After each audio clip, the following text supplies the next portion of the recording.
بسم الله الرحمن الرحيم نحمده ونستعينه ونستغفره ونعوذ بالله من شرور أنفسنا ومن سيئات أعمالنا من يهده الله فلا مضل له ومن يضلله فلا هادي له نشهد أن لا إله إلا الله ونشهد أن محمدا عبده ورسوله أما بعد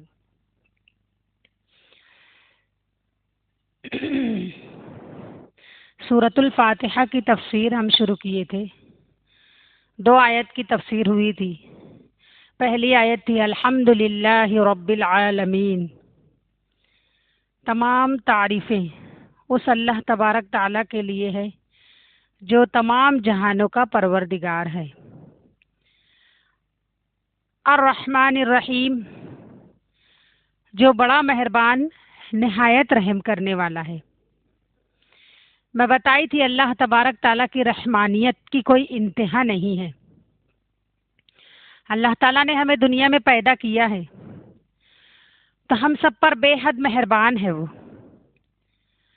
اتنا مہربان ہے کہ ہم اسے پکاریں یا نہ پکاریں وہ ہماری ہر ضرورت پوری کرتا ہے اور ہر اس شخص کی ضرورت پوری کرتا ہے جو اس کو اپنا خالق و مالک مانتا ہے اور جو نہیں مانتا. یہ اللہ تبارک تعالیٰ کی رحمانیت عام ہے. اسی طریقے سے اللہ تعالیٰ بے حد رحم کرنے والے ہیں. انسان چاہے جتنا بھی گناہ کر لے، چاہے جتنی بھی خطا کر لے، اللہ تبارک تعالیٰ فرماتے ہیں کہ میرا بندہ اگر اتنا گناہ کرے کہ 7 آسمان بھر جائے، 7 زمین بھر جائے، اور پھر اس کے بعد میری طرف متوجہ ہو اور چند قطرے آنسو کے گرا کر شرمندہ ہو کر میرے آگے ہاتھ پھیلائے اور اپنے گناہوں کی معافی کی بھیک مجھ سے مانگے تو میں اسے معاف کر دیتا ہوں. سبحان اللہ، کتنا مہربان ہے ہمارا اللہ کہ اس کی مہربانی کی کوئی حد نہیں ہے. اگر ہمارے ساتھ کوئی ایسا کرے کہ ہم اس کو سب کچھ عطا کیے، ہم اسے پیدا کیے، سب کچھ اس کی سہولت کے لیے ہم سب کچھ چیزیں مہیا کیے، اور اگر وہ ہمارا نہ ہو کر رہے تو ہم تو اس سے بدظن ہو جائیں گے. اگرچہ کہ وہ ہم سے معافی بھی مانگنے کے لیے آئے تو ہم اس کو جلدی معاف نہیں کریں گے. لیکن اللہ تبارک تعالیٰ کی یہ شان، یہ صفت بیان کی جا رہی ہے کہ وہ الرحمن الرحیم، مبالغہ آرائی کے ساتھ بیان کیا گیا. الرحمن، یہ دونوں مبالغے کے صیغے استعمال کیے گئے ہیں کہ بے حد رحم کرنے والا ہے، بہت مہربان ہے. وہ انسانوں کی طرح اس کے اندر یہ صفت نہیں ہے کہ وہ نہیں معاف کرے گا.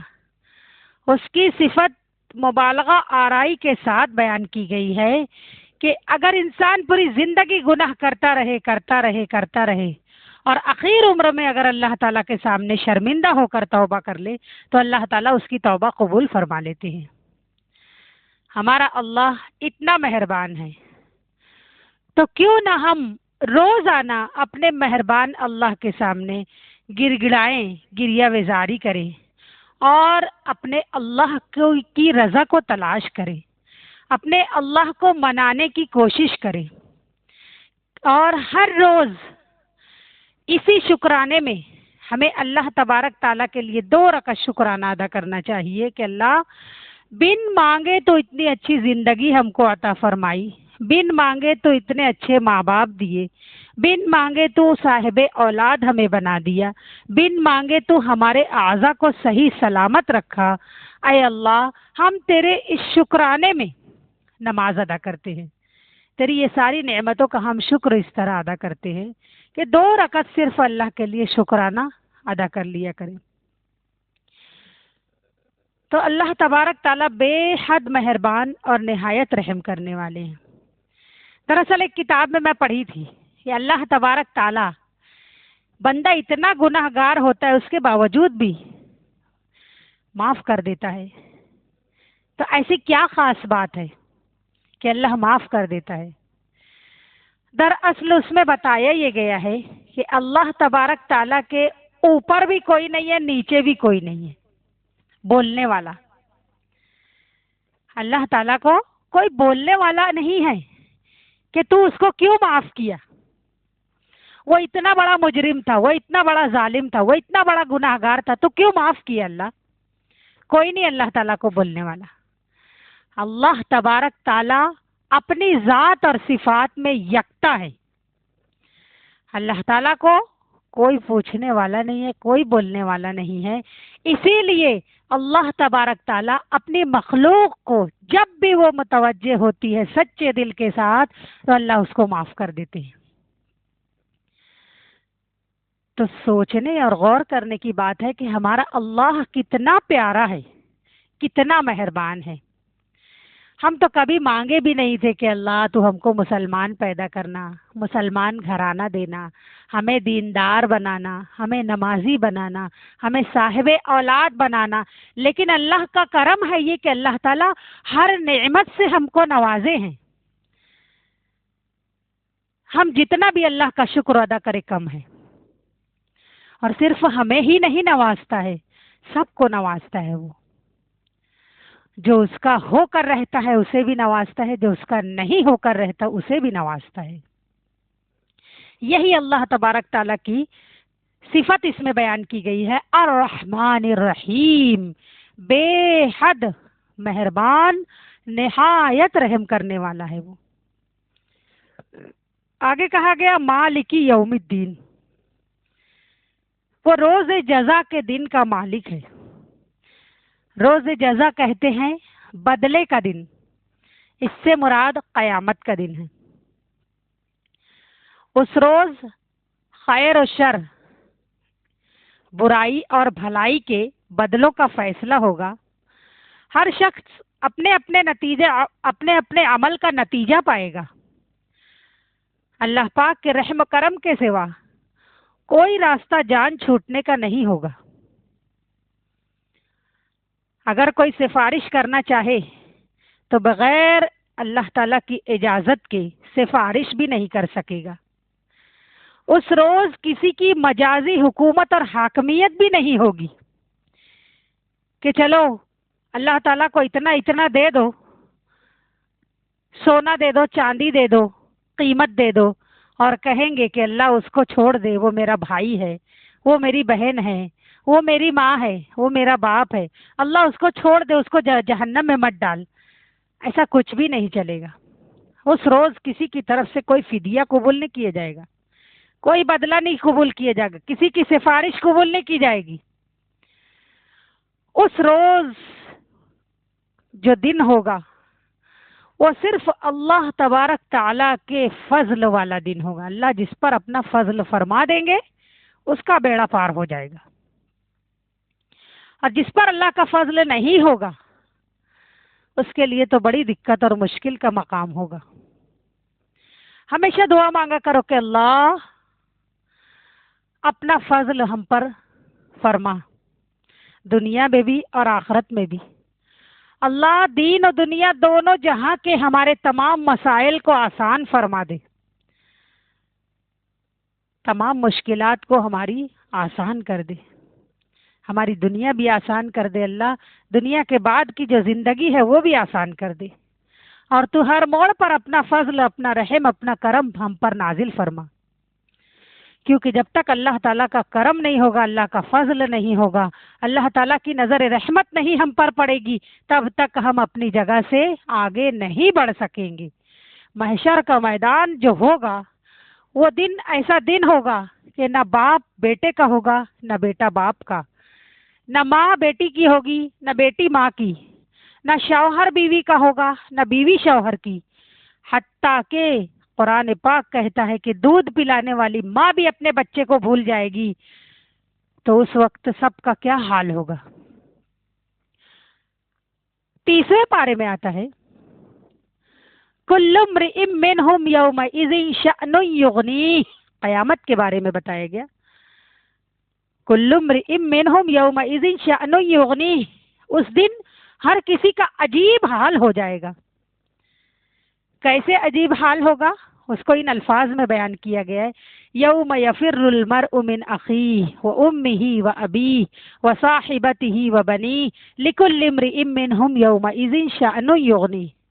باپ بیٹے سے بھاگے گا، بیٹا باپ سے بھاگے گا، ماں بیٹی سے، بیٹی ماں سے، شوہر بیوی سے، بیوی شوہر سے، ہر کوئی ایک دوسرے سے نظریں چرائے گا، ایک دوسرے سے بھاگے گا۔ کیوں؟ کہ کوئی نیکی نہ مانگ لے۔ اس روز نیکی کی قیمت پتہ چلے گی کہ کتنی اس کی قیمت ہے۔ ایک ایک نیکی کے لیے لوگ اس کے پاس جائیں گے، اس کے پاس جائیں گے کہ تھوڑی سی نیکی دے دو نا، ہم کو کم پڑ رہی ہے، لیکن کوئی نہیں دے گا۔ اس کے اوپر سے مجھے ایک واقعہ یاد آیا محشر کے میدان کا۔ اللہ تعالیٰ کا فضل جس پر ہوگا اس کا بیڑا پار ہوگا۔ محشر کا میدان، مالکی یوم الدین، روز جزا کے دن کا مالک اگر کسی پر فضل فرما دے تو اس کا بیڑا پار ہو جائے گا۔ ایک شخص ہوگا جو میزان عمل کے پاس آئے گا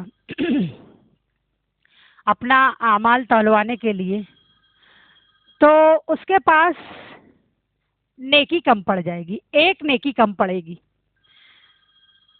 اگر ایک نیکی اس کو مل جائے گی تو اس کا نیکی کا پلڑا جھک جائے گا۔ اللہ تعالیٰ کی طرف سے حکم ہوگا کہ جا کسی سے مانگ کے لے کے آ جائے ایک نیکی۔ اللہ تعالیٰ کو تو سب کچھ معلوم ہے کہ محشر کے میدان میں کس کے ساتھ کیا ہونے والا ہے۔ ایک شخص دیکھ رہا ہوگا کہ یہ اس کے سارے رشتہ داروں کے پاس جا جا کے نیکی مانگ رہا ہے اور اس کو کوئی نیکی نہیں دے رہا ہے، اور اتفاق سے اس شخص کے نامہ اعمال میں ایک ہی نیکی ہوگی، باقی سب برائی ہوگی۔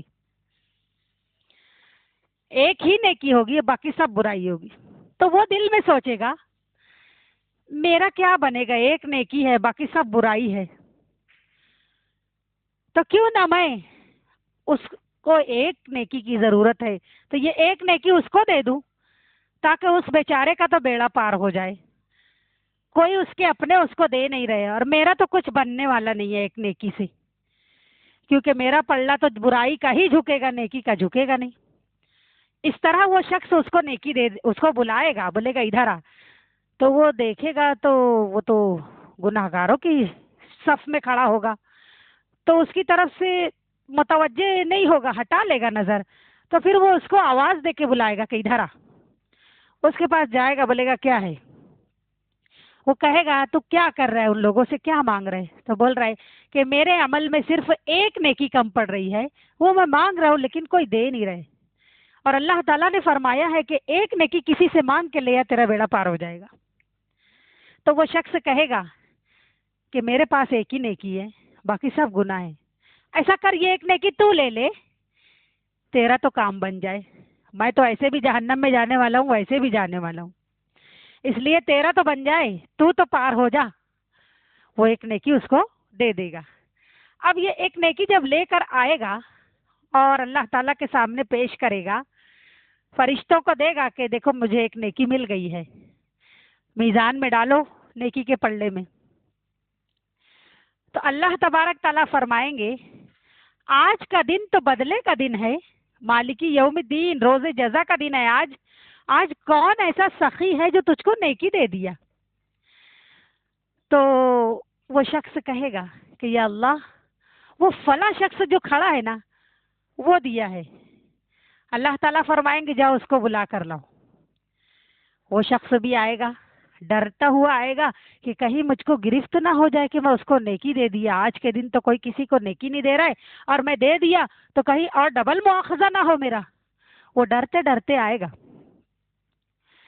تو اللہ تعالیٰ فرمائیں گے کیا سوچ کے تو اس کو نیکی دے دیا؟ آج تو بدلے کا ایسا بدلے کا دن ہے کہ کوئی کسی کی طرف دیکھ نہیں رہا ہے، ہر کسی کو اپنی جان کی پڑی ہوئی ہے، ہر کوئی اپنا سوچ رہا ہے، اپنے بارے میں سوچ رہا ہے، اور تو کیسے دوسرے کا بھلا سوچ لیا؟ تو پھر وہ کہے گا یا اللہ میرے نامہ اعمال میں ایک ہی نیکی ہے، میں تو بہت گناہ گار ہوں اور سارا میرا رجسٹر جو ہے اعمال نامہ برائیوں سے بھرا ہوا ہے، مجھے یقین ہے میں جہنم میں ہی جاؤں گا، یہ ایک نیکی میرے کوئی کام آنے والی نہیں ہے، اس لیے میں سوچا کہ لا اسی پر سخاوت کر دوں